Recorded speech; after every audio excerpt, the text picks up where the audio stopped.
आङो नैबेनि सायाव थाबायनो गोसो बे सायाव नाथाय बे आंनि साननायाथ' मालाबाबो पसिबल नंखाया। हाय एभ्रिवान गुड मर्निं गोजोन फुंबिलि। आं दिनै उदालगुरियाव फैदों, उदालगुरि डिस्ट्रिक्टआव। ओमफ्राय उदालगुरि डिस्ट्रिक्टआव मोनसे समायना साहा बिलाइ बागान दं आरोना। बे साहा बिलाइ बागानावनो आङो एसे ब्लग भिडिअ बानायनो होननानै फैदो, नोंथांमोननो एसे खोन्थिनो होननानै फैदो। नाय जि समायनाथार जायगाया। टटेल 500 बिघानो बे साहा बिलाइ बागाना। 500 बिघा बा बिराद गिदिरानो। सानसे बेरायबाबो बेरायजोबनो हानाय नङालै आं दिनै। नाय जि समायना, जेथिं नायो बेथिंनो साहा बिलाइ गोजा। नाय जि समायनाथार, मोजां नुयो आरोना साहा बिलाइ बागानफोरखौ। नैबे साहा बिलाइ बागाननि मालिका माने बिगोमाया बेलेग, माने जोंनि आसामनि बाहेरनिसोनो, गुबुन जाथिनि। नाय 500 बिघा आसामाव फैनानै साहा गायफैदो, साहा बिलाइ दंफां गायफैदो। बिराद पुराना जाबायनो आरो नैबे साहा बिलाइ बागाना। समान खायोना साहा बिलाइखौ नाय, पुरा समान, मोनसेबो गाहाय गोजौ जाखाया, पुरा समान जाजोबखायो। बा आदिबासिफोरासो खायोना नैबे साहा बागानाव। आदिबासिफोरा गुबुन जायगानिसो। दार्जिलिंआव थांनो बिराद गोसो, दार्जिलिंनि साहा बागानफोरखौ नायनो बिराद गोसो, हाजो सानि साहा बागानफोरखौ नायनो गोसो आरोना। ओमफ्राय नैबे जोंनाथ' आसामाव बारा हाजो गैया नालाय, ओमफ्राय बिदि समान जायगायावनो गायो। समान जायगायाव गायनायफोरखौबो मोजां नुयो, समायना नुयो, अब्लाबो हाजोआव गायनायफोरखौ मोजांसिन साबसिन हामसिन नुद्रायो आरोना। आं दार्जिलिंआव थांथारगोनलै।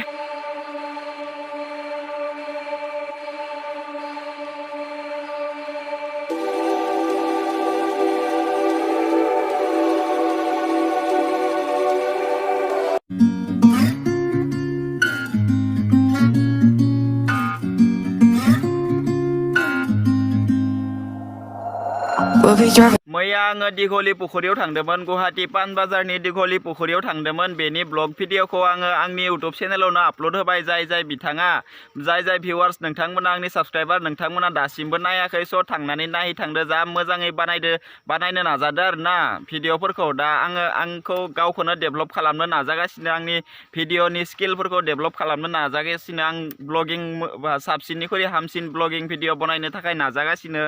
स' बयबो थांनानै नायहैदो, जाय नायाखै एसे नायनानै सापर्ट खालामदो। साहा बिलाइ बागानाव साहा बिलाइफोरखौ बांसिनानो आदिबासिफोरासो माबायो नामा, आदिबासिफोरासो खायो नामा? साहा बागानफोराव आदिबासिफोरखौसो बांसिन नुयो। दा आङो साहा बागाननि गेजेर गेजेर थाबायलांगासिनो। ओमफ्राय आदिबासिफोरा साहा बिलाइ खाबाय थादो, बांसिनानो आदिबासि आरोना।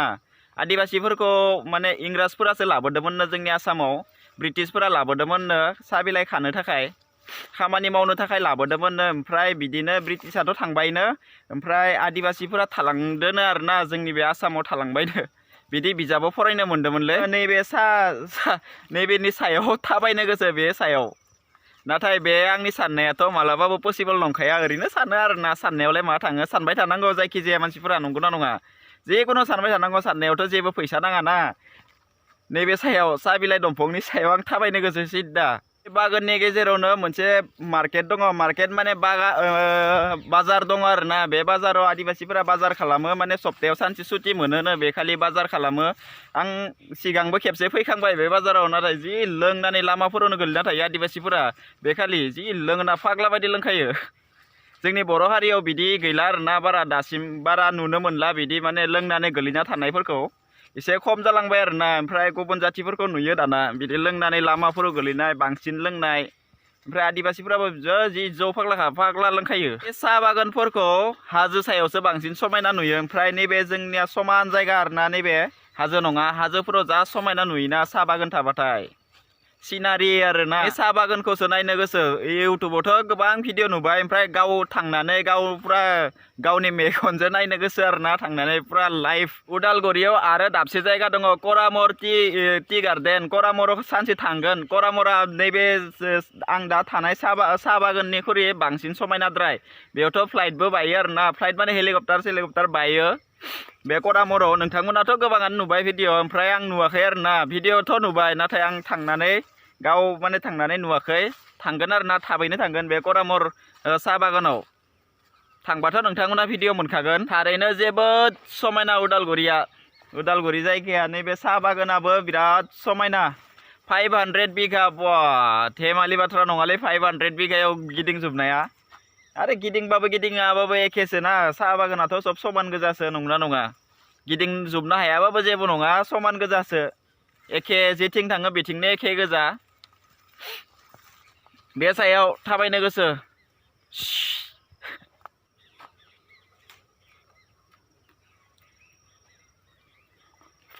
गोखा गोखा मोनदो एसे गोखा गोखा आङो दहाय आरो बे साहा बागानाव फेक्टरिबो दंखायो बेनिफ्रायनो साहा बानायो आरो ना साहा बिलाइ बनायो बे फेक्टरियाव खामानि मावगासिनो आं दहाय हाबनो नागिरदोंमोन नाथाय हाबनो थिनासै उइदाउट पारमिसन न' एन्ट्रि ओमफ्राय स' बेनिखायनो हाबनो मोनासै गरी ले जाबो तुके मुरगाव पाहारे किनारे मुरगाव गरी खारि खारि साइके बागान माबायदि जादों गान खननाया गानथ' खननो रोंखाया ओमफ्राय बे मेथाइखौ मोजां नाङो आरो ना आदिबासि मेथाइ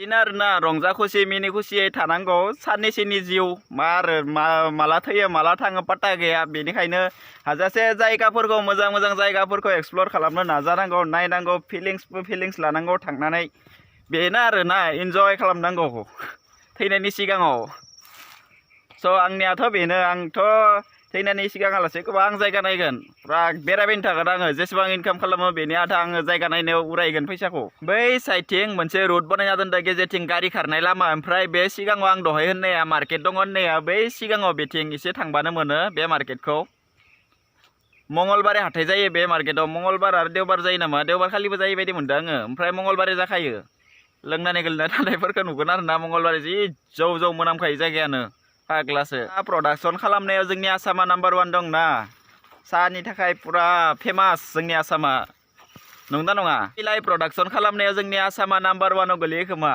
आं सिगां बिजाबाव मोननाय बायदि मोनदोंमोन आरो ना जोंनि आसामा साहा दंफांनि थाखाय पुरा फेमास साहा बिलाइ बनायनायाव साहा बिलाइ दंफांखौ नै कलम होनो स्टार्ट खालामबायनो कलम होसिगोन आरो ना दा नै दानस्रायहांदो दासो जास्ट सुरुवात खालामदो आरो ना कलम होनो बिसोर सब दानजोबखागोन बिसोरखौ गासैखौबो दानजोबखागोन कलम होनो स्टार्ट खालामबायनो साहा बागानखौ बैसागफोरावसो मोजाङै बिलाइ ओंखारसिगोन आरो ना अखा बोथोराव जोङो दैज्लां बोथोराव ओमफ्राय बे ओंखारफिनगोन दा कलम होबाय आरो ना दानस्रायजोबखायो बिलाइफोरानो गैखाला नै बारा जि समानै दानदो पुरा जेसेबां दङ बेखिनिखौ दानजोबखागोन बा धेमालि बिलाइ दंफांनिफ्राय जोङो मा मोनो साहा बिलाइ दंफांनिफ्राय जोङो अक्सिजेन मोनो नाम्बार 1 अक्सिजेन नाम्बार 2 साहा बिलाइ अक्सिजेना मेन नंगौना नङा थांना थानो थाखाय जोंनि अक्सिजेना मेन नाय नेचारेल बिउटि अ माय गड बिउटिफुल नेचार आंहा ब्लग भिडिअ बानायनाय स्टाइला एसे आलादा रोखोमनि गुबुननिख्रुइ एसे गुबुन आरो ना नेक्स्ट लेभेल आंनि ब्लग भिडिअ बानायनाय स्टाइला आङो जेब्ला इउटुबाव फैदोंमोन फार्स्ट इउटुबाव भिडिअ बनायदोंमोन बे टाइमाव आङो केमेरानि सिगाङाव खोथाखौनो बुंनो हायामोन ओमफ्राय पाब्लिक प्लेसावबो जेबो खोथा बुंनो हायामोन दा नाय आं जेराव मेराव खोथा बुंनो हायो दा केमेराखौ आं अन खालामनानै आङो केमेराखौ लोगो होनना सानो ओमफ्राय आङो जेराव मेराव पाब्लिकनि गेजेरावबो आं खोथा बुंनो हायो ओमफ्राय गाव हारसिंबो हायो ओमफ्राय बिदिनो आरो ना खोथाया ओंखारलांबाय थायो जुदि आङो केमेराखौ अन खालामबाबो खोथाया ओंखारबाय थायो ओमफ्राय अन खालामाबाबोथ' हाखायोनो अन खालामाबा बयबो हायो ओमफ्राय केमेरानि सिगाङाव पुरा फ्रेन्ड बायदि आङो दाना खोथा बुंनो हायो आरो ना गोबाङानो फार्स्ट इउटुब सुरु खालामनायाव हानो नागिरा माने बिदिनो रायज्लायनो हानो नागिरा केमेरानि सिगाङाव फैबाथाय खोथाफोरखौ बावगारो बिदिनो आरो ना केमेरा फेस खालामबाथाय खोथाफोरखौ बावगारो नाथाय आंहा बिदि गैला आं पुरा अट'मेटिक केमेराखौ अन खालामनाय लोगो लोगो अट'मेटिक खोथाफोरा ओंखारबाय थायो ओमफ्राय बुंनो हायो आरो ना अट'मेटिक बिदिनोसै आंनि भिडिअ नायनाय आंनि लोगो भिउवार्स नोंथांमोना आंनि साबस्क्राइबार लोगो नोंथांमोना भिडिअखौ नायनायनि सिगाङाव भिडिअखौ लाइक होनांगौ नोंथांमोननि मोनसे लाइकआ आंखौ आरो गोदान भिडिअ बानायनो थाखाय थुलुंगा होयो स' मोनसे लाइक खालामलांनांगौ लाइक खालामबाथाय गोसोफोरखौ मोजां नाङो आरो ना मटिभेट मोनो जाहाथे आं आरो इयुनाव मोजां भिडिअ नोंथांमोननि सिगाङाव लाबोनो हायो बेखौनो आङो आसा खालामबाय थायो सानफ्रामबो ओमफ्राय बिदिनो नोंथांमोना लाइक खालामनांगौ साबस्क्राइब खालामनांगौ हायोबा एसे शेयार खालामना होनांगौ भिडिअफोरखौ गोदान गोदान इउटुबाव भिडिअ बनायजेनबाथाय गोदान गोदान माने इउटुबाव आगान होबाथाय बयबो बिदि जाखायो केमेराखौ फेस खालामनो हाया केमेराखौ माने अन खालामबाथाय मबाइलनि केमेराखौ अन खालामबाथाय खोथा ओंखारा ओमफ्राय बिदिनो न'निफ्राय ओंखारबोबाथाय गोबां खोथा बुंगोन केमेरानि सिगाङाव आं बेखौ बुंगोन बिदि सानना फैयो नाथाय केमेराखौ अन खालामनाय लोगो लोगो जेबो बुंनो हाया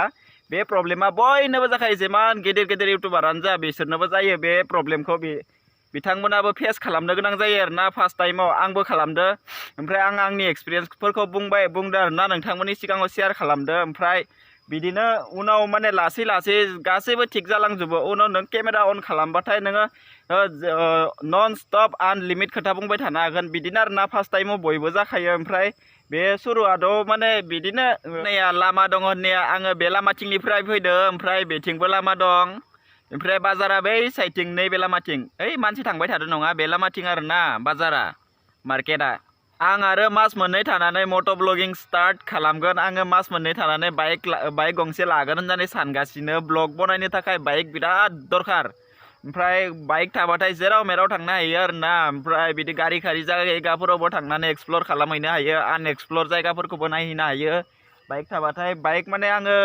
200 NS पालसार बेखौ लागोन 200खौ रेड कालारखौ सानगासिनो मास मोननै नांबावगोन आरोना ओमफ्राय इउटुबनि फैसा आधा आं फैसा होनानै माने लागोन गारिखौ ओमफ्राय बिदिनोसै बाइक लाबाथ' नोंथांमोना मोनखागोन भिडिअ थांनाय बोसोरैनो बाइक लागोन होनना सानदोंमोन नाथाय थांनाय बोसोरे आं जेखिना फैसा इनकाम खालामदोंमोन बे फैसाखिनाखौ आङो न' बानायनायावनो हगार हरजोबदों आरोना न' बानायजोब्बाय ओमफ्राय थांनाय बोसोरै लानाया केन्सेल जाबाय ओमफ्राय देग्लाय फिक्स लाखागोन